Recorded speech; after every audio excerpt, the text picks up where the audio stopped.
Punjabi radio जी वैसे सुन रहा सारे ਸਰੋਤਿਆਂ ਨੂੰ ਬਲਵਿੰਦਰ ਕੌਰ ਵੱਲੋਂ ਪਿਆਰ ਭਰੀ ਸਤਿ ਸ਼੍ਰੀ ਅਕਾਲ। ਖਬਰ ਤੇ ਨਜ਼ਰ ਪ੍ਰੋਗਰਾਮ 'ਚ ਜਿਸ ਦੇ ਵਿੱਚ ਹੋਣਗੇ ਸਾਡੇ ਨਾਲ ਬਲਤੇਜ ਪੰਨੂ ਜੀ। ਕੁਝ ਕੁ ਖਬਰਾਂ ਤੇ ਝਾਤ ਮਾਰਾਂਗੇ ਕੀ ਕੁਛ ਵਾਪਰਿਆ ਪੰਜਾਬ ਦੇ ਵਿੱਚ ਜਾਂ ਪੰਜਾਬ ਤੋਂ ਬਾਹਰ। ਧੰਨਵਾਦ ਕਰਨਾ ਚਾਹੁੰਦੇ ਸਾਡੇ ਸਪਾਂਸਰ ਦਾ ਜਿਨ੍ਹਾਂ ਨੇ ਇਸ ਪ੍ਰੋਗਰਾਮ ਨੂੰ ਸਪਾਂਸਰ ਕੀਤਾ। ਆਪ ਸਭ ਤੱਕ ਪਹੁੰਚਾਇਆ ਜੀ ਖਾਲਸਾ ਇੰਸ਼ੋਰੈਂਸ ਏਜੰਸੀ ਵਾਲੇ ਸੈਨੋ ਜੀਤੋ ਜਿਨ੍ਹਾਂ ਦਾ phone number 4082722500। Chicago pizza with twist ਵਾਲੇ ਜਿਨ੍ਹਾਂ ਤੋਂ ਤੁਸੀਂ veg non veg pizza order ਕਰ ਸਕਦੇ ਹੋ। ਇੰਡੀਅਨ ਸਟਾਈਲ ਪੀਜ਼ਾ ਵੀ ਤੁਸੀਂ ਇਹਨਾਂ ਤੋਂ ਲੈ ਸਕਦੇ ਹੋ। ਇਹਨਾਂ ਦੀਆਂ ਸਵਾਦਿਸ਼ਟ ਮਠਿਆਈਆਂ ਵੀ ਤੁਸੀਂ ਸਵਾਦ ਲੈ ਸਕਦੇ ਹੋ ਇਹਨਾਂ ਦਾ। ਜੇ ਤੁਸੀਂ ਪੀਜ਼ਾ ਔਡਰ ਕਰਨਾ ਹੈ ਤਾਂ ਜਾ ਸਕਦੇ ਹੋ ਜੀ ਇਹ www.chicagopizzaTwist.com 'ਤੇ 10% ਤੁਹਾਨੂੰ ਆਫ ਵੀ ਮਿਲ ਸਕਦਾ ਜਿਸ ਦਾ ਕੋਡ ਹੈ 1313। ਬਹਾਦਰ ਸਿੰਘ ਗਿੱਲ ਫੌਲਰ ਤੋਂ, ਸਤਨਾਮ ਸਿੰਘ ਸ਼ੇਰਗਿੱਲ ਸਲਮਾ, ਗੁਰਦੀਪ ਸਿੰਘ ਬਿਰਦੀ ਕਲੋਵਸ, ਸਤਨਾਮ ਸਿੰਘ, ਸੁਰਿੰਦਰ ਸਿੰਘ ਚੌਹਾਨ, ਰਣਵੀਰ ਸਿੰਘ ਰਾਣਾ, ਸੁਖਚੈਨ ਸਿੰਘ ਜੀ ਬੇਕਰਸਫੀਲਡ ਤੋਂ ਬਹੁਤ ਬਹੁਤ ਧੰਨਵਾਦ ਕਰਦੇ ਹਾਂ। ਪ੍ਰੋਗਰਾਮ ਨੂੰ ਸਪਾਂਸਰ ਕੀਤਾ ਸਭ ਤੱਕ ਪਹੁੰਚਾਇਆ ਜੀ। ਸਾਡੇ ਨਾਲ ਜੁੜ ਚੁੱਕੇ ਨੇ ਬਲਤੇਜ ਪੰਨੂ ਜੀ। ਸਤਿ ਸ਼੍ਰੀ ਅਕਾਲ, ਸਵਾਗਤ ਹੈ ਜੀ। ਸਤਿ ਸ਼੍ਰੀ ਅਕਾਲ ਜੀ, ਧੰਨਵਾਦ ਜੀ, ਬਹੁਤ ਮਿਹਰਬਾਨੀ।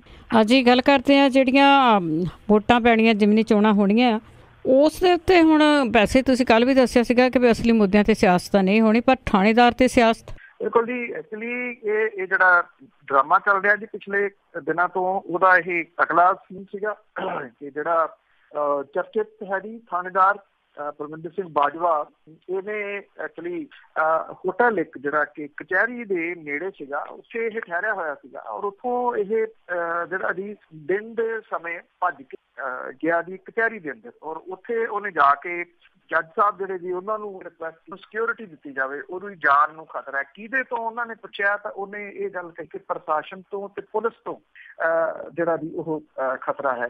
ਉਹਨਾਂ ਨੇ ਇਹ ਕਹਿ ਦਿੱਤੀ ਕਿ ਹਾਈ ਕੋਰਟ ਦੇ ਵਿੱਚ ਜਿਹੜਾ ਪਾਉਣੀ ਪੈਣੀ ਹੈ ਐਪਲੀਕੇਸ਼ਨ ਔਰ ਉੱਥੋਂ ਫਿਰ ਜਿਹੜਾ ਜੀ ਬਹਾਨੇ ਦੇ ਨਾਲ ਇਹਨੂੰ ਲਿਆਂਦਾ ਗਿਆ ਕਿ ਤੇਰੀ ਐਪਲੀਕੇਸ਼ਨ ਜਿਹੜੀ ਜੀ ਉਹ ਲਿਖਾ ਦਈਏ। ਬਾਹਰ ਲਿਆ ਕੇ ਪੁਲਿਸ ਨੇ ਇਹਨੂੰ ਗ੍ਰਿਫਤਾਰ ਕਰ ਲਿਆ ਔਰ ਇਹਦੇ ਉੱਤੇ ਦੋਸ਼ ਲਾਤਾ ਕਿ ਉਹ ਲੋਡਡ ਪਿਸਤੌਲ ਜਿਹੜੇ ਆ ਉਹ ਲੈ ਕੇ ਗਿਆ ਅਦਾਲਤ ਦੇ ਅੰਦਰ। ਅਦਾਲਤ ਦੇ ਅੰਦਰ ਇਹ ਲੋਡਡ ਪਿਸਤੌਲ ਜਿਹੜੇ ਆ, ਪਿਸਤੌਲ ਕੋਈ ਵੀ ਕਿਸਮ ਦਾ ਵੈਪਨ ਨਹੀਂ ਲਿਜਾਇਆ ਜਾ ਸਕਦਾ। ਦੂਜਾ ਇਹਦੇ ਉੱਤੇ ਜਿਹੜਾ ਜੀ ਮਾਮਲਾ ਬਣਾਇਆ ਗਿਆ ਕਿ ਜਦੋਂ ਇਹ ਅਦਾਲਤ ਵਿੱਚ ਗਿਆ ਤਾਂ ਇਹਨੇ ਇੱਕ ਪੁਲਿਸ ਵਾਲੇ ਨੂੰ ਧੱਕਾ ਮਾਰਿਆ, ਉਹਨੂੰ ਧੱਕਾ ਮਾਰ ਕੇ ਗਿਆ। ਸਰਕਾਰੀ ਡਿਊਟੀ ਦੇ ਉੱਤੇ ਖਲਲ ਪਾਉਣ ਦਾ ਜਿਹੜਾ ਜੀ ਉਹ ਚਾਰਜ ਇੱਥੇ ਲਾ ਦਿੱਤਾ। ਧਾਰਾ 353 168 ਜਿਹੜੀ ਜੀ ਉਹ ਨਾਲ ਲਾ ਦਿੱਤੀ, ਨੋਨ ਅਵੇਲੇਬਲ। ਇਹਨੂੰ ਕਪੂਰਥਲੇ ਦੀ ਜੇਲ੍ਹ ਦੇ ਵਿੱਚ 14 ਦਿਨ ਦੀ ਨਿਆਇਕ ਹਿਰਾਸਤ ਦੇ ਵਿੱਚ ਜਿਹੜਾ ਜੀ ਉਹ ਭੇਜਿਆ ਗਿਆ ਜਦੋਂ ਅਦਾਲਤ 'ਚ ਬਾਅਦ ਪੇਸ਼ ਕੀਤਾ ਗਿਆ। ਪਰ ਇਹਦੇ ਉੱਤੇ ਜਿਹੜੀ ਸਿਆਸਤ ਹੈ ਉਹ ਹੋਣੀ ਸ਼ੁਰੂ ਜਿਹੜੀ ਜੀ ਉਹ ਹੋ ਗਈ। ਜਿਹੜੀਆਂ ਸਿਆਸੀ ਧਿਰਾਂ ਨੇ ਅਕਾਲੀ ਦਲ ਤੇ ਆਮ ਆਦਮੀ ਪਾਰਟੀ, ਉਹਨਾਂ ਦੋਨਾਂ ਨੇ ਇਹਦੀ ਗ੍ਰਿਫਤਾਰੀ ਜਿਹੜੀ ਹੈ ਜੀ ਉਹਨੂੰ ਗਲਤ ਜਿਹੜਾ ਉਹ ਦੱਸਿਆ ਔਰ ਇਹ ਗੱਲ ਕਹੀ ਹੈ ਕਿ ਜਿਹਦਾ ਸਟਿੰਗ ਹੋਇਆ ਸੀਗਾ ਉਹਨੂੰ ਉਮੀਦਵਾਰ ਬਣਾਤਾ ਤੇ ਜਿਹਨੇ ਪਰਚਾ ਦਰਜ ਕੀਤਾ ਸੀਗਾ ਉਹਨੂੰ ਜੇਲ੍ਹ ਦੇ ਅੰਦਰ ਜਿਹੜਾ ਵੀ ਉਹ ਦੇ ਦਿੱਤਾ। ਲੱਗਦਾ ਇਉਂ ਆ ਜੀ, ਜਿਵੇਂ ਆਪਾਂ ਕੱਲ੍ਹ ਵੀ ਗੱਲ ਕੀਤੀ ਕਿ ਜਿੰਨੀ ਕੁ ਦੇਰ ਵੋਟਾਂ ਪੈਣੀਆਂ ਨੇ ਉਨੀ ਦੇਰ ਜਿਹੜਾ ਤੁਸੀਂ ਕਹਿ ਸਕਦੇ ਹੋ ਕਿ ਇਹ ਜਿਹੜਾ ਬਾਜਵਾ ਵਾਲਾ ਐਪੀਸੋਡ ਹੈ ਜੀ ਉਹ ਕਿਸੇ ਨਾ ਕਿਸੇ ਰੂਪ ਦੇ ਵਿੱਚ ਜਿਹੜਾ ਉਹ ਚੱਲਦਾ ਰਹੂਗਾ। ਪਰ ਸਵਾਲ ਸਭ ਤੋਂ ਵੱਡਾ ਇਹ ਹੈ ਕਿ ਇਹਦੇ ਉੱਤੇ ਸਿਆਸਤ ਕਰ ਰਹੀਆਂ ਜਿਹੜੀਆਂ ਧਿਰਾਂ ਨੇ ਉਹ ਸ਼ਾਇਦ ਨਹੀਂ ਜਾਣਦੀਆਂ ਕਿ ਇਹ ਜਿਹੜਾ ਮੁਸੀਬਤਾਂ ਦਾ ਪਹਾੜ ਹੈ ਇਹਦੇ ਉੱਤੇ ਕਿੱਡਾ ਕੁ ਵੱਡਾ ਟੁੱਟਣਾ ਤੇ ਅੱਜ ਉਹਦੇ ਹੱਕ ਦੇ ਵਿੱਚ ਖੜਨ ਵਾਲੇ ਜਿਹੜੇ ਸ਼ਾਇਦ ਆਉਣੇ ਦਿਨਾਂ ਦੇ ਦੌਰਾਨ ਉਹਦੇ ਨਾਲ ਨਾ ਖੜੇ ਹੋਏ। ਬਿਲਕੁਲ ਜੀ, ਇਹ ਤਾਂ ਗੱਲ ਇੱਥੇ ਜ਼ਰੂਰ ਹੈਗੀ ਆ ਕਿ ਲੋਕੀ ਖੜਦੇ ਨੀਗੇ ਨਾਲ। ਤੇ ਅੱਗੇ ਕੋਲਜੀਅਮ ਦੀ ਜੇ ਗੱਲ ਕਰੀਏ ਤਾਂ ਉਹ ਮੁੜ ਕੇ ਜੋਸਫ ਦਾ ਨਾਂ ਭੇਜਣਗੇ ਜੀ। ਐਕਚੁਅਲੀ ਜੀ ਇਹ ਕੁਛ ਤਾਂ ਮਾਮਲਾ ਜਿਹੜਾ ਜੀ ਉਹ ਨਿਬੜਦਾ ਨਜ਼ਰ ਨਹੀਂ ਆਉਂਦਾ। ਜਦੋਂ ਇਹ ਜੱਜ ਜਿਨ੍ਹਾਂ ਨੇ ਪ੍ਰੈਸ ਕਾਨਫਰੰਸ ਲਾਈ ਸੀ ਮੁਲਕ ਦੇ ਇਤਿਹਾਸ ਦੇ ਵਿੱਚ ਪਹਿਲੀ ਵਾਰੀ, ਮੈਨੂੰ ਯਾਦ ਹੈ ਉਦੋਂ ਇੱਕ ਸੁਬਰਾਮਨੀਅਮ ਸਵਾਮੀ ਸ਼ਾਇਦ ਉਹਨਾਂ ਦਾ ਜਿਹੜਾ ਬਿਆਨ ਸੀਗਾ ਜਿਹਦੇ ਵਿੱਚ ਉਹ ਕਹਿੰਦੇ ਸੀਗੇ ਚਾਹ ਦੀ ਪਿਆਲੀ 'ਚ ਆਇਆ ਇਹ ਤੂਫਾਨ ਹੈ। ਤਾਂ ਉਦੋਂ ਵੀ ਇੱਥੇ ਟਿੱਪਣੀ ਕੀਤੀ ਸੀ ਇਹ ਸਮੁੰਦਰ ਦੀ ਟੀ ਸੁਨਾਮੀ ਹੈ, ਇਹ ਏਡੀ ਛੇਤੀ ਜਿਹੜੀ ਹੈ ਜੀ ਉਹ ਥੱਲਣੀ ਨਹੀਂ। ਇਸੇ ਕਰਕੇ ਸਾਰਾ ਕੁਛ ਜਿਹੜਾ ਜੀ ਉਹ ਤੁਰਿਆ ਜਾ ਰਿਹਾ। ਸੁਪਰੀਮ ਕੋਰਟ ਦੀ ਕੋਲੀਜੀਅਮ ਜਿਹੜੀ ਜੱਜ ਚੋਣ ਮੰਡਲ ਹੁੰਦਾ ਜੀ ਉਹਨੇ ਉੱਤਰਾਖੰਡ ਹਾਈ ਕੋਰਟ ਦੇ ਚੀਫ ਜਸਟਿਸ KM ਜੋਸੇਫ ਨੂੰ ਤਰੱਕੀ ਦੇ ਕੇ ਸੁਪਰੀਮ ਕੋਰਟ ਦਾ ਜੱਜ ਬਣਾਉਣ ਸੰਬੰਧੀ ਆਪਣੀ ਸਿਫਾਰਿਸ਼ ਜਿਹੜੀ ਹੈ ਜੀ ਮੁੜ ਕੇ ਰਾਸ਼ਟਰਪਤੀ ਨੂੰ ਭੇਜਣ ਦੇ ਵਾਸਤੇ ਅਸੂਲਨ ਹਾਮੀ ਜਿਹੜਾ ਜੀ ਉਹ ਭਰ ਦਿੱਤੀ ਹੈ।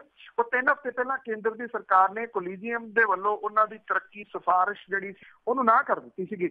Justice Joseph Uttarakhand high court ਦੇ ਉਸ ਬੈਂਚ ਦੇ ਮੁਖੀ ਸੀਗੇ ਜਿਹਨੇ 16 ਦੇ ਵਿੱਚ ਹਿਮਾਲਿਆਈ ਸੂਬੇ ਦੇ ਵਿੱਚ ਕਾਂਗਰਸ ਦੀ ਸਰਕਾਰ ਬਰਤਰਫ ਕਰਕੇ ਰਾਸ਼ਟਰਪਤੀ ਰਾਜ ਲਾਉਣ ਦੇ ਨਰਿੰਦਰ ਮੋਦੀ ਹੋਰਾਂ ਦੀ ਸਰਕਾਰ ਦੇ ਫੈਸਲੇ ਨੂੰ ਉਲਟਾਤਾ ਸੀਗਾ। ਇਹਦੇ ਨਾਲ ਉੱਤਰਾਖੰਡ ਦੇ ਵਿੱਚ ਹਰੀਸ਼ ਰਾਵਤ ਦੀ ਅਗਵਾਈ ਵਾਲੀ ਕਾਂਗਰਸੀ ਸਰਕਾਰ ਦੀ ਬਹਾਲੀ ਹੋ ਗਈ ਸੀ। 17 ਦੀਆਂ ਚੋਣਾਂ ਦੇ ਵਿੱਚ, ਵਿਧਾਨ ਸਭਾ ਚੋਣਾਂ ਦੇ ਵਿੱਚ ਕਾਂਗਰਸ ਬੇਸ਼ੱਕ ਇੱਥੋਂ ਜਿਹੜਾ ਦੀ ਹਾਰ ਗਈ ਸੀ, ਉਹ ਖਾਰ ਜਿਹੜੀ ਸੀ ਉਹ ਕੇਂਦਰ ਦੀ ਸਰਕਾਰ ਦੇ ਮਨ ਦੇ ਵਿੱਚ ਜਿਹੜੀ ਦੀ ਉਹ ਰਹੀ।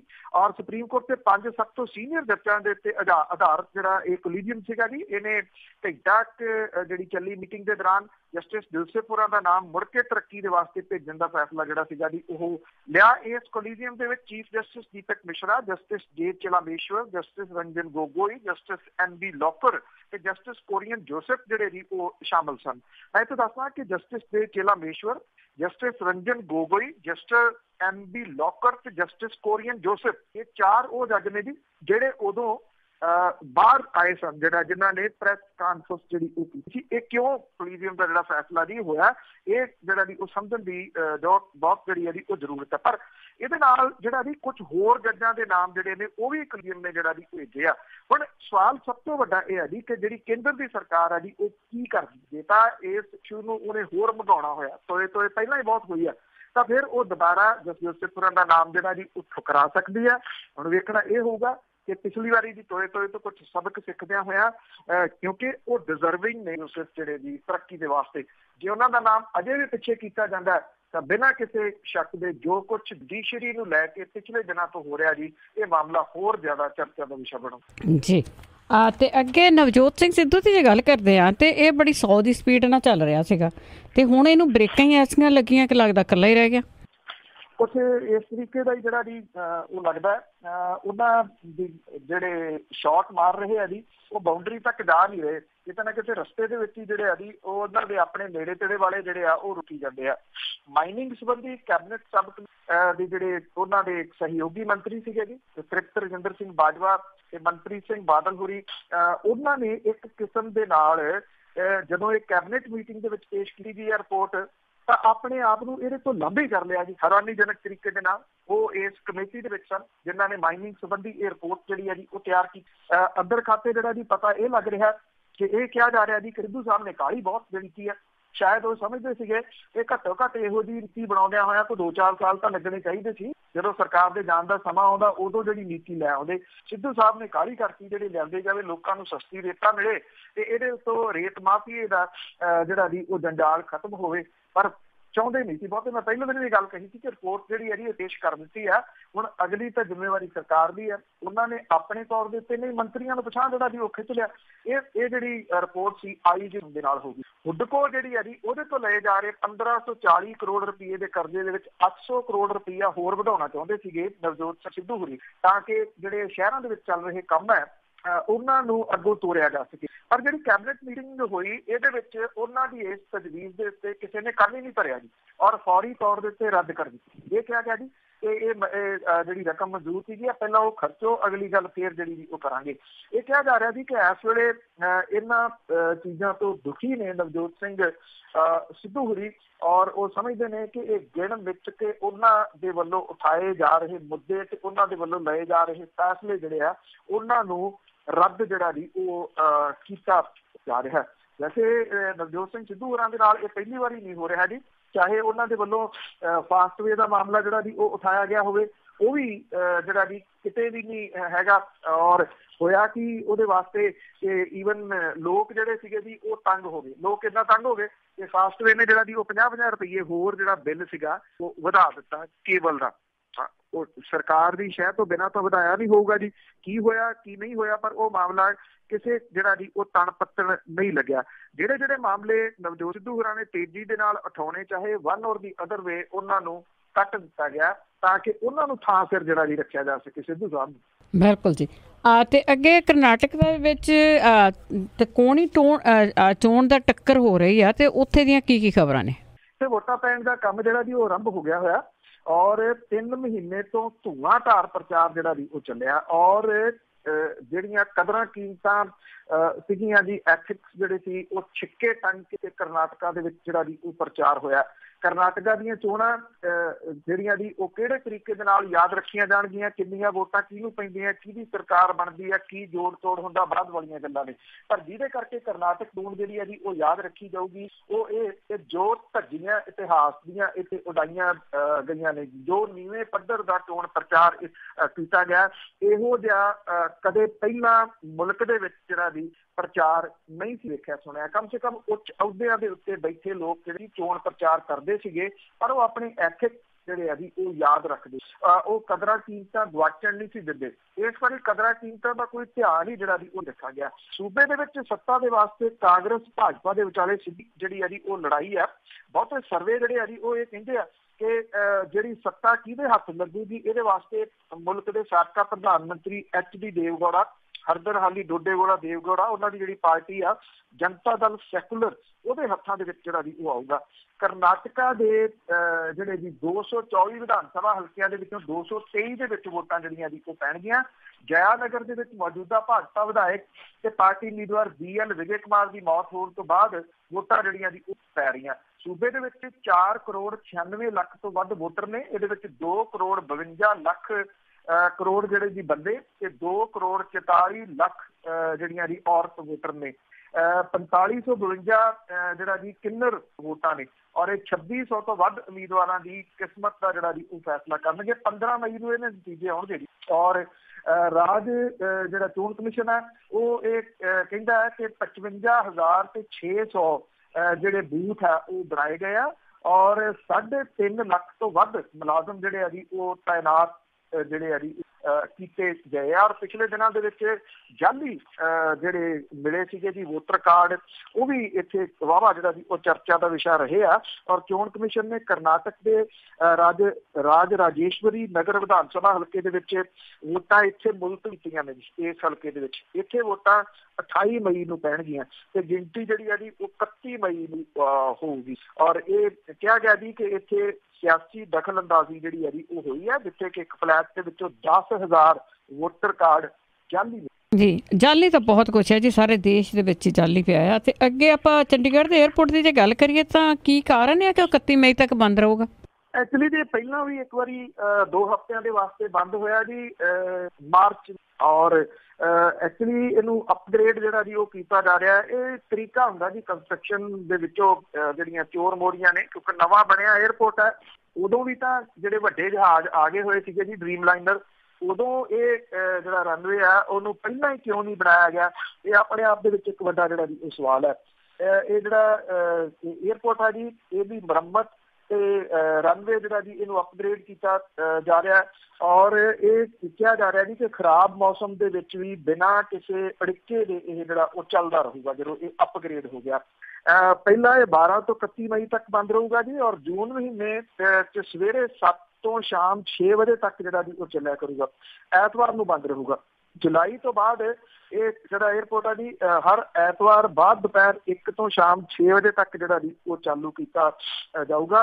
ਏਅਰਪੋਰਟ ਅਥਾਰਟੀ ਨੇ ਪੰਜਾਬ ਤੇ ਹਰਿਆਣਾ ਹਾਈ ਕੋਰਟ ਦੇ ਵਿੱਚ ਸਾਰੀ ਆਪਣੀ ਡਿਟੇਲ ਜਿਹੜੀ ਆ ਜੀ ਉਹ ਦੱਸੀ ਹੈ, ਕਿਉਂਕਿ ਹਾਈ ਕੋਰਟ ਦੇ ਡਿਵੀਜ਼ਨ ਬੈਂਚ ਦੇ ਵੱਲੋਂ ਜਿਹੜੇ ਹਵਾਈ ਫੌਜ ਦੇ ਅਧਿਕਾਰੀਆਂ ਦੇ ਵੱਲੋਂ ਦਾਖਲ ਕੀਤੀ ਜਿਹੜੀ ਰਿਪੋਰਟ ਸੀਗੀ ਉਹਦੇ ਉੱਤੇ ਇਹ ਸੱਦਿਆ ਸੀਗਾ ਜੀ। ਇਹਦੇ ਵਿੱਚ ਕਿਹਾ ਗਿਆ ਸੀਗਾ ਕਿ ਸ਼ਾਮ ਵੇਲੇ ਕੀਤੇ ਜਾਣ ਵਾਲੇ ਕੰਮ ਦੇ ਵਿੱਚ ਪਿਛਲੇ ਦਿਨਾਂ ਦੇ ਦੌਰਾਨ ਖਰਾਬ ਮੌਸਮ ਕਰਕੇ ਰੁਕਾਵਟ ਪਈ ਹੈ, ਜਿਹਦੇ ਕਰਕੇ ਕੰਮ ਕੁਛ ਪਛੜ ਕੇ ਜਿਹੜਾ ਜੀ ਉਹ ਚੱਲ ਰਿਹਾ। ਜਿਹੜੇ ਸੋਲਿਸਿਟਰ ਜਨਰਲ ਨੇ ਚੇਤਨ ਮਿੱਤਲ ਦੇ ਬੈਂਚ ਨੂੰ ਦੱਸਿਆ ਗਿਆ ਕਿ ਹਵਾਈ ਦਾ ਜਿਹੜਾ ਜੀ ਉਹਨੂੰ ਖੋਲਣ ਦਾ ਅਮਲ ਜਿਹੜਾ ਉਹ ਪਛੜੂਗਾ ਨਹੀਂ। ਇਹਦੇ ਸੰਬੰਧੀ 25 ਮਈ ਨੂੰ ਪੇਸ਼ ਜਿਹੜੀ ਹੈ ਜੀ ਅਗਲੀ ਰਿਪੋਰਟ ਪੇਸ਼ ਕੀਤੀ ਜਾਊਗੀ। ਖਰਾਬ ਮੌਸਮ ਕਰਕੇ ਜਿਹੜਾ ਜੀ ਵਕਤ ਜਿਹੜਾ ਜੀ ਉਹਨੂੰ ਪੂਰਾ ਕਰਨ ਦੇ ਵਾਸਤੇ ਐਤਵਾਰ ਨੂੰ ਜਿਹੜਾ ਜੀ ਉਹ ਬੰਦ ਰੱਖਿਆ ਜਾਊਗਾ। ਇਹ ਕਿਹਾ ਜਾ ਰਿਹਾ ਜੀ ਕਿ ਰਨਵੇ ਦੀ ਲੰਬਾਈ ਜਿਹੜੀ ਆ ਉਹ ਮੌਜੂਦਾ 9,000 ਜਿਹੜੀ ਫੁੱਟ ਹੈ ਉਹਦੇ ਤੋਂ ਵਧਾ ਕੇ 10,400 ਫੁੱਟ ਕੀਤੀ ਜਾ ਰਹੀ ਹੈ। ਇੱਥੇ ਵੱਡੇ ਹਵਾਈ ਜਹਾਜ਼ ਜਿਹੜੇ ਬੋਇੰਗ 777, 787 ਤੇ 747 ਜਿਹੜੇ ਨੇ ਜੀ ਉਹ ਫਿਰ ਆ ਸਕਣਗੇ ਉਹ ਅਪਗ੍ਰੇਡ ਜਿਹੜਾ ਜੀ ਉਹ ਕਰ ਦਿੱਤੇ ਜਾਣ ਤੋਂ ਬਾਅਦ। ਚੰਡੀਗੜ੍ਹ ਤੋਂ ਯੂਰਪ, ਅਮਰੀਕਾ, ਕੈਨੇਡਾ ਤੇ ਬ੍ਰਿਟੇਨ ਦੇ ਵਾਸਤੇ ਜਿਹੜੇ ਆ ਜੀ ਵੱਡੇ ਜਹਾਜ਼ ਫਿਰ ਉਹ ਇੱਥੋਂ ਉਡਾਣਾ ਭਰ ਸਕਣਗੇ ਜੀ। ਔਰ ਜਿਹੜੀ ਮੁਹਾਲੀ ਇੰਡਸਟਰੀਜ਼ ਐਸੋਸੀਏਸ਼ਨ ਹੈ ਉਹਦੇ ਵੱਲੋਂ ਜਿਹੜੀ ਪਟੀਸ਼ਨ ਪਾਈ ਗਈ ਸੀ, ਇਹਦੇ ਕਰਕੇ ਇਹ ਮਾਮਲਾ ਜਿਹੜਾ ਜੀ ਹਾਈ ਕੋਰਟ ਦੇ ਵਿੱਚ ਪਹੁੰਚਿਆ ਹੋਇਆ। ਇਹ ਵੀ ਕਿਹਾ ਜਾ ਰਿਹਾ ਜੀ ਕਿ ਜਿਹੜੀਆਂ ਕੁਛ ਏਅਰਲਾਈਨਸ ਨੇ ਵੱਡੀਆਂ ਜਿਹੜੀਆਂ ਅਮਰੀਕਾ, ਬ੍ਰਿਟਨ, ਕੈਨੇਡਾ ਨੂੰ ਜਿਹੜੀਆਂ ਚੱਲਦੀਆਂ ਉਹ ਤਰਲੋ ਮੱਛੀ ਹੋ ਰਹੀਆਂ ਨੇ ਜੀ ਕਿ ਇੱਥੋਂ ਜਿਹੜੀ ਫਲਾਈਟ ਹੈ ਉਹ ਚਲਾਈ ਜਾਵੇ। ਪਰ ਬਹਾਨੇਬਾਜ਼ੀ ਪਹਿਲਾਂ ਇਹ ਹੁੰਦੀ ਰਹੀ ਹੈ ਜੀ ਕਿ ਇਹ ਰਨਵੇ ਛੋਟਾ, ਇੱਥੇ ਇਹ ਜਹਾਜ਼ ਜਿਹੜੇ ਜੀ ਉਹ ਉਤਰ ਨਹੀਂ ਸਕਦੇ। ਉਮੀਦ ਕੀਤੀ ਜਾਣੀ ਚਾਹੀਦੀ ਹੈ ਜੀ ਕਿ 2 ਹਫ਼ਤਿਆਂ ਦੀ ਖੱਜਲ ਖੁਆਰੀ ਤਾਂ ਜਿਹੜੀ ਹੈ ਜੀ ਉਹ ਹੋਊਗੀ, ਕਿਉਂਕਿ ਇਸ ਵੇਲੇ ਡੋਮੈਸਟਿਕ ਪੱਧਰ ਦੇ ਉੱਤੇ ਇਹ ਏਅਰਪੋਰਟ ਜਿਹੜਾ ਜੀ ਉਹ ਬੜਾ ਫੇਮਸ ਹੈ ਅੰਮ੍ਰਿਤਸਰ ਦੇ ਨਾਲ। ਅੰਮ੍ਰਿਤਸਰ ਦੇ ਏਅਰਪੋਰਟ ਤੋਂ ਵੀ ਬਹੁਤ ਸਾਰੀਆਂ ਫਲਾਈਟ ਜਿਹੜੀਆਂ ਡੋਮੈਸਟਿਕ ਚੱਲਦੀਆਂ ਨੇ, ਇੱਥੋਂ ਵੀ ਜਿਹੜੀਆਂ ਜੀ ਉਹ ਚੱਲਦੀਆਂ ਨੇ। ਮੁਸ਼ਕਲਾਂ ਤਾਂ ਆਉਣਗੀਆਂ, ਪਰ ਜੇ ਇੰਟਰਨੈਸ਼ਨਲ ਵਾਕਿਆ ਹੀ ਇੰਟਰਨੈਸ਼ਨਲ ਜਿਹੜਾ ਜੀ ਬਣਾਉਣਾ ਤਾਂ ਉਹਦੇ ਵਾਸਤੇ ਇਹ ਅਪਗ੍ਰੇਡ ਜਿਹੜਾ ਜੀ ਉਹ ਹੋਣਾ ਜ਼ਰੂਰੀ ਸੀਗਾ। ਉਮੀਦ ਹੈ 2 ਹਫ਼ਤਿਆਂ ਤੋਂ ਬਾਅਦ ਕੋਈ ਬਹਾਨੇਬਾਜ਼ੀ ਜਿਹੜੀ ਹੈ ਜੀ ਉਹ ਨਹੀਂ ਰਹੂਗੀ ਇੰਟਰਨੈਸ਼ਨਲ ਫਲਾਈਟ ਦੇ ਵਾਸਤੇ। ਤੇ ਇਹ ਵੀ ਉਮੀਦ ਕੀਤੀ ਜਾਣੀ ਚਾਹੀਦੀ ਹੈ ਜੀ ਕਿ ਕਮ ਸੇ ਕਮ ਅਮਰੀਕਾ, ਕੈਨੇਡਾ ਤੋਂ ਖਾਸ ਤੌਰ ਦੇ ਉੱਤੇ ਕੋਈ ਨਾ ਕੋਈ ਫਲਾਈਟ ਜਿਹੜੀ ਹੈ ਜੀ ਇਸ ਤੋਂ ਬਾਅਦ ਇੱਥੇ ਛੇਤੀ ਸਟਾਰਟ ਹੋਣਗੀਆਂ, ਜਿਹੜੀ ਕਿ ਪੰਜਾਬੀਆਂ ਦੀ ਇੱਕ ਬਹੁਤ ਵੱਡੀ ਮੰਗ ਹੈ, ਕਿਉਂਕਿ ਉਹਨਾਂ ਨੂੰ ਮੁਸ਼ਕਲਾਂ ਦਾ ਸਾਹਮਣਾ ਜਿਹੜਾ ਕਰਨਾ ਪੈਂਦਾ ਨਾ ਜੀ, ਉਹ ਜਿਹੜਾ ਹਾਈਵੇ ਵਾਲਾ ਵਿੱਚੋਂ ਦੀ ਜਿਹੜਾ ਲੰਘ ਕੇ ਆਉਣਾ ਉਹ ਬਹੁਤ ਵੱਡੀ।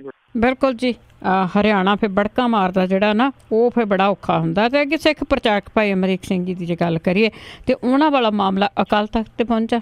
ਬਿਲਕੁਲ ਜੀ, ਐਕਚੁਅਲੀ ਇਹ 2 ਧਿਰਾਂ ਜਿਹੜੀਆਂ ਜੀ ਉਹ ਅਕਾਲ ਤਖਤ ਦੇ ਉੱਤੇ ਪਹੁੰਚ ਗਈਆਂ ਨੇ ਇਸ ਮਾਮਲੇ ਨੂੰ ਲੈ ਕੇ। ਪਿਛਲੇ ਦਿਨਾਂ ਦੇ ਵਿੱਚ ਇੰਗਲੈਂਡ ਦੇ ਵਿੱਚ ਜਿਹੜੇ ਭਾਈ ਅਮਰੀਕ ਸਿੰਘ ਚੰਡੀਗੜ੍ਹ ਵਾਲੇ ਨੇ ਜੀ, ਉਹਨਾਂ ਦੇ ਨਾਲ ਕੁੱਟਮਾਰ ਕੀਤੀ, ਉਹਨਾਂ ਦੀ ਪੱਗ ਜਿਹੜੀ ਉਹ ਲਾਹ ਦਿੱਤੀ ਗਈ ਉੱਥੇ, ਔਰ ਇਹ ਕਿਹਾ ਗਿਆ ਜੀ ਕਿ ਜਿਹੜੇ ਟਕਸਾਲ ਦੇ ਨਾਲ ਸੰਬੰਧਿਤ ਵਿਅਕਤੀ ਨੇ ਉਹਨਾਂ ਨੇ ਇਹ ਜਿਹੜਾ ਭਾਣਾ ਵਰਤਾਇਆ ਉੱਥੇ। ਔਰ ਇਹ ਮਾਮਲਾ ਜਿਹੜਾ ਜੀ ਅਕਾਲ ਤਖਤ ਦੇ ਕੋਲੇ ਪਹੁੰਚਿਆ ਹੈ। ਇਹਦੇ ਵਿੱਚ 2 ਹਿੱਸਿਆਂ ਦੇ ਵਿੱਚ ਵੰਡੀਆਂ ਗਈਆਂ ਨੇ ਧਿਰਾਂ। ਦਮਦਮੀ ਟਕਸਾਲ ਦਾ ਇੱਕ ਵਫਦ ਜਿਹਦੇ ਵਿੱਚ ਪਰਵਿੰਦਰਪਾਲ ਸਿੰਘ ਬੁੱਟਰ, ਹਰਦੀਪ ਸਿੰਘ ਅਨੰਦਪੁਰ ਤੇ ਸਰਚਾਂਦ ਸਿੰਘ ਸ਼ਾਮਲ ਨੇ। ਉਹਨਾਂ ਨੇ ਜਿਹੜੇ ਅਕਾਲ ਤਖਤ ਦੇ ਜਥੇਦਾਰ ਦੇ ਨਾਲ ਮੁਲਾਕਾਤ ਕਰਕੇ ਇੱਕ ਮੰਗ ਪੱਤਰ ਦਿੱਤਾ। ਇਹਨਾਂ ਨੇ ਦੋਸ਼ ਇਹ ਲਾਇਆ ਕਿ ਸਿੱਖ ਪ੍ਰਚਾਰਕ ਦੇ ਵੱਲੋਂ ਸ਼ੰਕਾ ਪਾਊ ਪ੍ਰਚਾਰ ਦੇ ਰਾਹੀਂ ਸਿੱਖ ਸੰਗਤਾਂ ਦੀਆਂ ਭਾਵਨਾਵਾਂ ਨੂੰ ਠੇਸ ਜਿਹੜੀ ਹੈ ਜੀ ਉਹ ਪਹੁੰਚਾਈ ਜਾ ਰਹੀ ਹੈ। ਚਲੋ, ਜੇ ਠੇਸ ਪਹੁੰਚਾਈ ਜਾ ਰਹੀ ਹੈ, ਇਹ ਮਾਮਲਾ ਹੁਣ ਇੱਥੇ ਲੈ ਆਂਦਾ ਕਿ ਇਹ ਇਸ ਤਰੀਕੇ ਦੇ ਨਾਲ ਹੱਲ ਜਿਹੜਾ ਨਹੀਂ ਕਰਨਗੇ ਪੱਗਾਂ ਲਾ ਕੇ।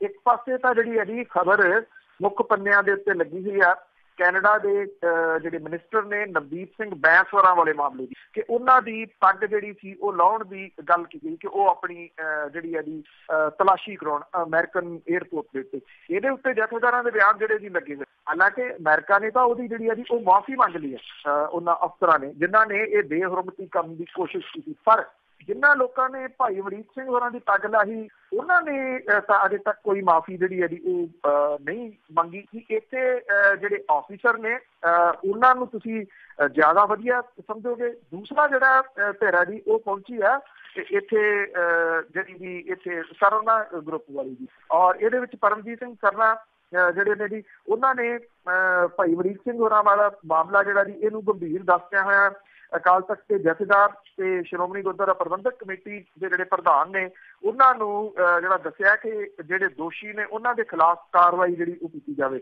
ਉਹਨਾਂ ਨੇ ਕਿਹਾ ਕਿ ਜੇ ਕਥਾਵਾਚਕ ਨੇ ਕੋਈ ਕੁੱਟਮਾਰ ਗਲਤੀ ਕੀਤੀ ਆ ਤਾਂ ਉਹਦੀ ਕੁੱਟਮਾਰ ਕਰਨ ਦੀ ਜਗ੍ਹਾ ਦੇ ਉੱਤੇ ਸੰਵਾਦ ਦੇ ਰਾਹੀਂ ਜਿਹੜਾ ਜੀ ਉਹ ਮਸਲਾ ਹੱਲ ਹੋਣਾ ਚਾਹੀਦਾ ਸੀਗਾ। ਉਹਨਾਂ ਨੇ ਕਿਹਾ ਕਿ ਪ੍ਰਚਾਰਕ ਦੇ ਉੱਤੇ ਕੜੇ ਦੇ ਨਾਲ ਹਮਲੇ ਜਿਹੜੇ ਆ ਜੀ ਉਹ ਕੀਤੇ ਗਏ ਆ ਤੇ ਭਵਿੱਖ ਦੇ ਵਿੱਚ ਵਿਦੇਸ਼ੀ ਮੁਲਕਾਂ ਦੇ ਵਿੱਚ ਕੜੇ ਦੇ ਉੱਤੇ ਵੀ ਜਿਹੜੀ ਆ ਜੀ ਉਹ ਰੋਕ ਲੱਗ ਸਕਦੀ ਹੈ। ਇਹ 2 ਖਬਰਾਂ ਆਪਸ ਦੇ ਵਿੱਚ ਭਿੜਦੀਆਂ ਨੇ ਜੀ ਕਿਤੇ ਨਾ ਕਿਤੇ। ਇੱਕ ਪਾਸੇ ਤਾਂ ਨੈਸ਼ਨਲ ਮੀਡੀਆ ਜਿਹੜਾ ਜੀ ਉਹ ਇੱਥੇ ਨਵਦੀਪ ਸਿੰਘ ਬੈਂਸ ਹੋਣਾ ਵਾਲੀ ਖਬਰ ਨੂੰ ਜਿਹੜਾ ਜੀ ਉਹ ਚੱਕ ਰਿਹਾ ਕਿ ਇੱਕ ਮੁਲਕ ਦਾ ਮੰਤਰੀ ਆ, ਕੈਬਨਿਟ ਮੰਤਰੀ ਆ, ਉਹਨੂੰ ਰੋਕਿਆ ਗਿਆ ਤੇ ਫਿਰ ਕਿਵੇਂ ਰਿਐਕਸ਼ਨ ਹੋਇਆ। ਤੇ ਦੂਜਾ ਜਿਹੜਾ ਜੀ ਇਹ ਆ ਕਿ ਸਿੱਖਾਂ ਦੇ ਵਿਚਲਾ ਹੀ ਜਿਹੜਾ ਜੀ ਇੱਕ ਧੜਾ ਉਹ ਆਪਣੇ ਪ੍ਰਚਾਰਕਾਂ ਦੀਆਂ ਪੱਗਾਂ ਜਿਹੜਾ ਜੀ ਉਹ ਲਾ ਰਿਹਾ। ਇੱਥੇ ਤਾਂ ਕਿਸੇ ਪ੍ਰਸ਼ਾਸਨ ਨੂੰ ਜਾਂ ਜਿਹੜੀ ਮਿਸਟੇਕਨ ਆਈਡੈਂਟਿਟੀ ਹੈ ਉਹ ਨਾਮ ਤਾਂ ਨਹੀਂ ਦਿੱਤਾ ਜਾ ਸਕਦਾ। ਹਾਂ ਬਿਲਕੁਲ ਜੀ, ਬੜੀ ਸ਼ਰਮ ਵਾਲੀ ਗੱਲ ਹੈ ਇਹ ਕਿ ਸਾਡੇ ਕਕਾਰਾਂ ਤੇ ਵੀ ਪਾਬੰਦੀਆਂ ਲੱਗ ਸਕਦੀਆਂ ਨੇ ਕਿਤੇ ਨਾ ਕਿਤੇ।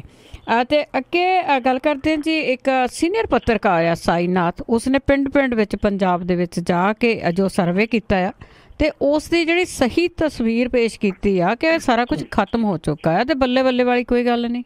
ਬਿਲਕੁਲ ਜੀ, ਐਕਚੁਅਲੀ ਜਿਹੜੇ ਪ੍ਰੋਫੈਸਰ ਸਾਈਨਾਥ ਨੇ ਜੀ ਉਹਨਾਂ ਨੂੰ ਇਸ ਗੱਲ ਦੇ ਵਾਸਤੇ ਤੁਸੀਂ ਕਹਿ ਸਕਦੇ ਹੋ ਸੀਨੀਅਰ ਪੱਤਰਕਾਰ ਨੇ ਜੀ ਮੈਗਸੈਸੇ ਜਿਹੜਾ ਇਨਾਮ ਉਹਨਾਂ ਨੂੰ ਮਿਲਿਆ ਹੋਇਆ।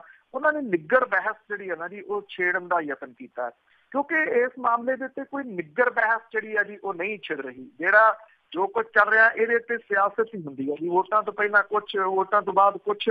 ਜਿਹੜੀਆਂ ਜ਼ਮੀਨੀ ਹਕੀਕਤਾਂ ਕੀ ਨੇ ਉਹ 10 ਦਿਨ ਰਾਜ ਦੇ ਵੱਖ-ਵੱਖ ਥਾਵਾਂ ਤੇ ਗਏ ਨੇ ਉਹ ਪੀੜਤ ਪਰਿਵਾਰਾਂ ਨੂੰ ਮਿਲੇ ਨੇ, ਉਹ ਉਹਨਾਂ ਘਰਾਂ ਦੇ ਵਿੱਚ ਗਏ ਨੇ ਜਿੱਥੇ ਘਰ ਦਾ ਜੀ ਨਹੀਂ ਰਿਹਾ, ਕੱਲੀਆਂ ਔਰਤਾਂ ਨੇ। ਉਸ ਜਗ੍ਹਾ ਦੇ ਉੱਤੇ ਜਾ ਕੇ ਵੀ ਉਹਨਾਂ ਨੇ ਉਹਨਾਂ ਦੇ ਦੁੱਖੜੇ ਜਿਹੜੇ ਆ ਜੀ ਉਹ ਸੁਣੇ ਆ।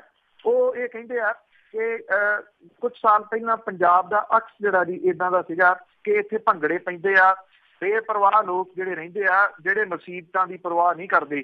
ਉਹ ਕਹਿੰਦੇ ਦੇਸ਼ ਦੇ ਬਾਕੀ ਹਿੱਸਿਆਂ ਦੇ ਵਿੱਚ ਜਿਹੜਾ ਪੰਜਾਬ ਖਿੱਚ ਦਾ ਕੇਂਦਰ ਸੀਗਾ, ਪਰ ਹੁਣ ਇਹ ਖੁਸ਼ਹਾਲੀ ਪੰਜਾਬ ਦੇ ਵਿੱਚ ਰਹੀ ਨਹੀਂ।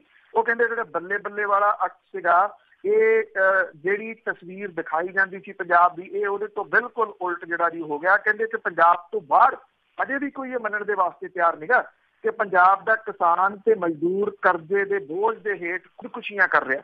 ਉਹ ਕਹਿੰਦੇ ਇਹ ਇੱਕ ਰਿਐਲਿਟੀ ਆ, ਪਰ ਇਹ ਮੰਨਿਆ ਤਾਂ ਨਹੀਂ ਜਾ ਰਿਹਾ ਕਿ ਤਸਵੀਰ ਪਹਿਲਾਂ ਜਿਹੜੀ ਪੇਸ਼ ਕੀਤੀ ਗਈ ਆ, ਉਸ ਤਸਵੀਰ ਨੂੰ ਕਿਵੇਂ ਜਿਹੜਾ ਦੀ ਦੂਸਰੀ ਤਸਵੀਰ ਉਹਦੇ ਸਾਹਮਣੇ ਜਿਹੜੀ ਉਹ ਲਿਆਂਦੀ ਜਾਵੇ। ਇਹਦੇ ਵਾਸਤੇ ਉਹ ਇਹ ਕਹਿੰਦੇ ਆ ਕਿ ਪਿੰਡਾਂ ਦੇ ਵਿੱਚ ਸਿਰਫ 8 ਤੋਂ 10% ਲੋਕਾਂ ਨੂੰ ਛੱਡ ਕੇ ਬਾਕੀ ਜਿਹੜੇ ਨੇ ਜੀ ਜਿਹੜੇ 90% ਕਹਿ ਲਓ, 90 ਜਾਂ ਜਿਹੜੇ ਜੀ 88% ਲੋਕ, ਉਹਨਾਂ ਦੀ ਜ਼ਿੰਦਗੀ ਜਿਹੜੀ ਹੈ ਜੀ ਬਹੁਤ ਔਖੀ, ਉਹਨਾਂ ਦਾ ਜੀਣਾ ਮੁਹਾਲ ਹੋ ਗਿਆ।